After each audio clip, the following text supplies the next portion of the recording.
Regular, regular মানে হচ্ছে নিয়মিত। আমরা অনেক জায়গায় দেখি অনিয়মিত, এই বাংলা এই শব্দটাকে আমরা অনেকে আনরেগুলার শব্দ দ্বারা প্রকাশ করে থাকি। রেগুলার যদি নিয়মিত হয় তাহলে এর বিপরীত অনেকেই বোঝায় যে আনরেগুলার মানে অনিয়মিত। আসলে এটা সম্পূর্ণ ভুল।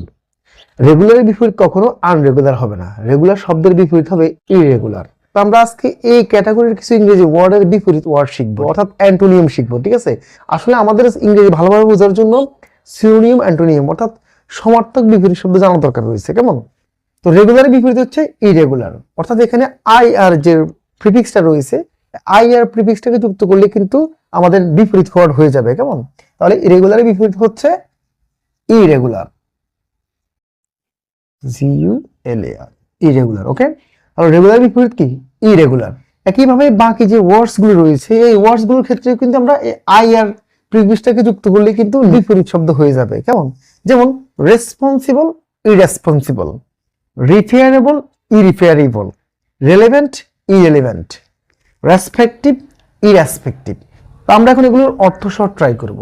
রেসপন্সিবল অর্থ হচ্ছে দায়িত্বশীল বা দায়িত্ববান বা দায়ী। কোনো কাজের জন্য দায়ী বোঝানোর ক্ষেত্রে আমরা কিন্তু রেসপন্সিবল ওয়ার্ডটাকে ব্যবহার করি। আবার দায়িত্বপ্রাপ্ত, সেক্ষেত্রে আমরা রেসপন্সিবল ব্যবহার করতে পারি। অথবা কোনো বিষয়ে দায়িত্ব তার উপর অর্পণ করা হয়েছে, সেক্ষেত্রে আমরা তাকে বলতে পারি রেসপন্সিবল। অথবা কোনো কাজের জন্য সে দায়ী, সেক্ষেত্রে বলতে পারি রেসপন্সিবল। এর বিপরীত হবে ইরেসপন্সিবল। এই যে আই আর যে প্রিফিক্সটা এটা যুক্ত করে দিব। কেমন? ইরেসপন্সিবল মানে হচ্ছে দায়িত্বহীন বা দায়িত্ব কর্তব্য জ্ঞানহীন, এমন ব্যক্তিকে আমরা ইরেসপন্সিবল বলে থাকি। রিপেয়ারেবল, রিপেয়ারেবল মানে হচ্ছে সংশোধনযোগ্য বা যেটাকে সংশোধন করা যায়, সমাধান করা যায়, ঠিক করা যায় বা তৈরি করা যায়, মেরামত করা যায়, অনেক অর্থ হয়। কেমন? তো রিপেয়ারেবল মানে সহজ কথা হচ্ছে যে জিনিসটাকে সংশোধন করা যায়, এই জিনিসটাকে আমরা বলবো রিপেয়ারেবল, মানে যেটা আছে ওটাকে মডিফাই করা। ঠিক আছে, যেমন একটা গাড়ি নষ্ট হয়ে গেছে, আমি ঠিক করতে গেছি, সেটা হচ্ছে রিপেয়ার, মেরামত করা। আর রিপেয়ারেবল মানে মেরামতযোগ্য, যেটাকে মেরামত করা যায়, ঠিক করা যায়, সংশোধন করা যায়, এমন ক্ষেত্রে আমরা রিপেয়ারেবল এই ওয়ার্ডটাকে ব্যবহার করব। আর রিপেয়ারেবলের বিপরীত হচ্ছে ইরিপেয়ারেবল, অর্থাৎ সব জায়গায় আমরা জাস্ট আই আর এই প্রিফিক্সটাকে যুক্ত করে দিব। ইরিপেয়ারেবল অর্থাৎ সংশোধনযোগ্য নয় বা ঠিক করার মতো নয় এটা, সেক্ষেত্রে আমরা বলবো ইরিপেয়ারেবল, বা এটাকে আমরা অপূরণীয় বলতে পারি। যেমন ইরিপেয়ারেবল ড্যামেজ, অপূরণীয় ক্ষতি, মানে যে ক্ষতিটাকে সংশোধন করা সম্ভব না, যে ক্ষতিটাকে পূরণ করা সম্ভব না, সেই ক্ষেত্রে আমরা ইরিপেয়ারেবল শব্দটাকে ব্যবহার করতে পারি। এবার আসুন রেলেভেন্ট। রেলেভেন্ট মানে হচ্ছে প্রাসঙ্গিক, আর রেলেভেন্টের বিপরীত ওয়ার্ড হচ্ছে ইরেলেভেন্ট। সেম আই আর যুক্ত করা হবে।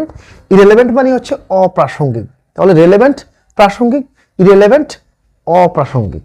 এরপর আসুন রেসপেক্টিভ। রেসপেক্টিভ মানে হচ্ছে নিজ নিজ, আলাদা আলাদা, স্বতন্ত্র, এটাকে বলা হয় রেসপেক্টিভ। যেমন they went to their respective houses, তারা তাদের নিজ নিজ বাড়িতে গিয়েছিল। এই যে আলাদা আলাদা নিজ নিজ, এটাকে বলা হয় রেসপেক্টিভ।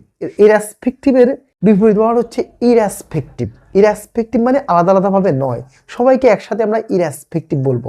রেসপেক্টিভ মানে হচ্ছে আলাদা আলাদা, আর ইরেসপেক্টিভ মানে হচ্ছে আলাদা আলাদা বা স্বতন্ত্র ভাবে নয়, যেটা সবার জন্যই সমান, আলাদা আলাদা ভাবে কিছু না, এটাকে বলা হয় ইরেসপেক্টিভ, যার বাংলা অর্থ হচ্ছে নির্বিশেষে, মানে স্পেসিফিক কোনো ব্যক্তি বা প্রতিষ্ঠান বা গোত্র বা বংশের জন্য না, যেটা সবার জন্য সমান, এই ক্ষেত্রে আমরা বলবো ইরেসপেক্টিভ।